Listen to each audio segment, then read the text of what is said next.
Hai semua, kembali lagi bersama kami di Read and Talk. Terima kasih ya sudah bersama kami sampai sejauh ini. Terima kasih sudah bersama kami sampai di podcast kami pada episode yang terakhir ini. Oh iya, kayaknya udah lama nih kita nggak nyapa teman-teman yang di rumah. Oh iya, teman-teman yang di rumah gimana nih kabarnya? Semoga baik-baik aja ya. Mungkin kita kenalan dulu ya, siapa tahu ada penonton baru yang masih belum kenal sama kita. Hai, aku Vito. Hai guys, kenalin diri kalian. Hey guys, aku Aurel. Hai, aku Elizabeth. Aku Enika. Aku Rian. Aku Angel. Episode kali ini kita mau bahas tentang apa, guys? Kita mau bahas tentang pembangunan sumber daya manusia yang unggul. Wah, menarik tuh topiknya. Daripada lama-lama, mending kita mulai aja. Guys, kalian tahu nggak sih? Dulu itu ada revolusi-revolusi besar yang terjadi di dunia. Emang ada ya? Iya benar, dulu itu ada revolusi-revolusi besar dunia yang membawa perubahan besar buat kita.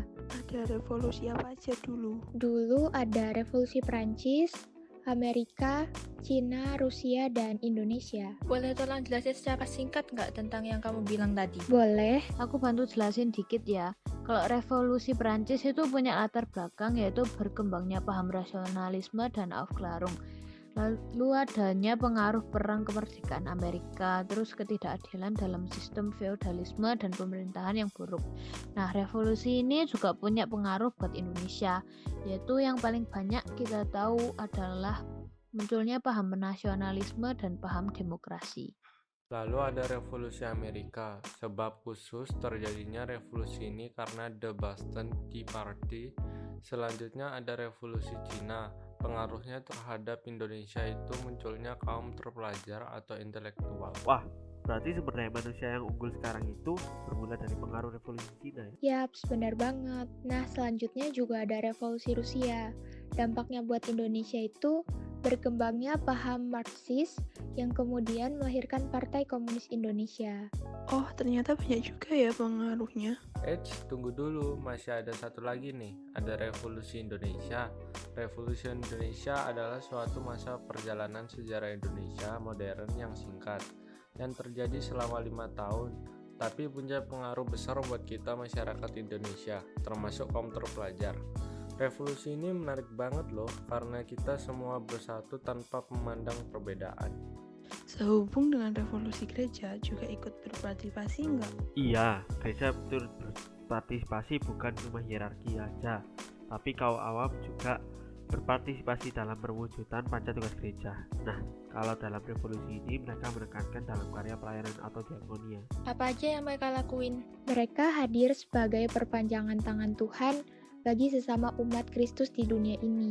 Contoh pelayanan mereka itu seperti memberikan bantuan makanan, tenaga medis, pelayanan doa, dan pelayanan kepada orang sakit. Tuhan mau supaya kita sesama umat manusia bisa saling solider. Oh iya guys, di episode lalu kita kan buat usaha makanan internasional. Terus bagaimana pengembangan usahanya? Gimana kalau kita mengembangkan pasar dari sisi produknya dulu? Lalu memperbanyak promosi dan memperluas jaringan. Iya, ide bagus tuh. BTW, kalian kebayang nggak sih gimana kondisi mereka selama revolusi? Terutama ketahanan pangan, itu yang menjadi paling penting buat tubuh mereka. Kalian tahu nggak ketahanan pangan mereka dulu itu kayak gimana? Dan pangan mereka dulu sampai sekarang itu padi atau beras, jagung, singkong, kedelai, dan kacang tanah. Ketahanan pangan itu juga punya aspek makro sama aspek mikro. Aspek makro itu tersedianya pangan yang cukup. Nah, kalau aspek mikro itu terpenuhinya kebutuhan pangan setiap rumah tangga untuk menjalani hidup yang sehat dan aktif. Bener banget, makanan yang bermutu itu juga sangat diperlukan karena punya banyak manfaat bagi organ-organ tubuh. Yang paling utama itu organ reproduksi. Kita juga harus tahu tentang gimana cara menjaga kesehatan organ reproduksi. Ngomong-ngomong sama ketahanan pangan dan kesehatan reproduksi, ketepatan usia kehamilan ibu sangat menentukan kesehatan jasmani dan mental anak, karena ketahanan pangan itu mendukung program MPASI bergizi. Nah, dari situ dapat menghasilkan manusia-manusia unggul nantinya. Pemberian ASI eksklusif selama 2 tahun sebenarnya dapat membantu bayi memperoleh imunitas yang lebih baik. Manfaat lain menyusui bagi ibu adalah tertundanya kehamilan berikutnya. Maka bisa dikatakan memberi ASI sebenarnya membantu program KB secara alami. KB itu apa sih? Kok aku jangan dengar ya? KB itu singkatan dari keluarga berencana. Nah, KB itu sendiri merupakan program pemerintah skala nasional yang dikelola oleh BKKBN. Tujuan buat apa emang? Tujuannya itu supaya jarak kelahiran dan keluarga mampu memberikan kebutuhan kesehatan gizi dan pendidikan yang baik dan berkualitas bagi anak-anaknya.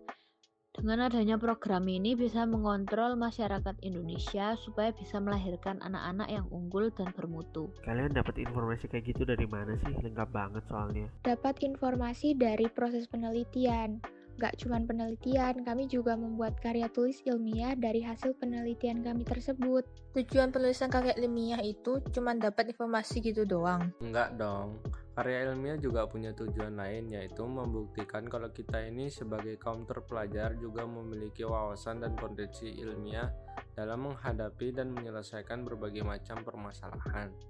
Yap, benar banget. Dan juga yang paling penting, kita bisa berbagi ilmu dan informasi kepada banyak orang berdasarkan kebenarannya. Gimana nih guys, menarik sekali bukan mempelajari pembangunan SDM yang unggul? Yuk, mari kita doakan supaya semuanya bisa hidup tentram bersama-sama di dunia ini, sehingga tidak perlu ada kekacauan lagi. Eits, jangan lupa, kita sebagai pelajar juga harus semangat belajar. Mungkin sampai sekian dulu ya podcast episode kali ini. Terima kasih buat semua dukungan untuk Read and Talk Podcast selama ini. Bye-bye.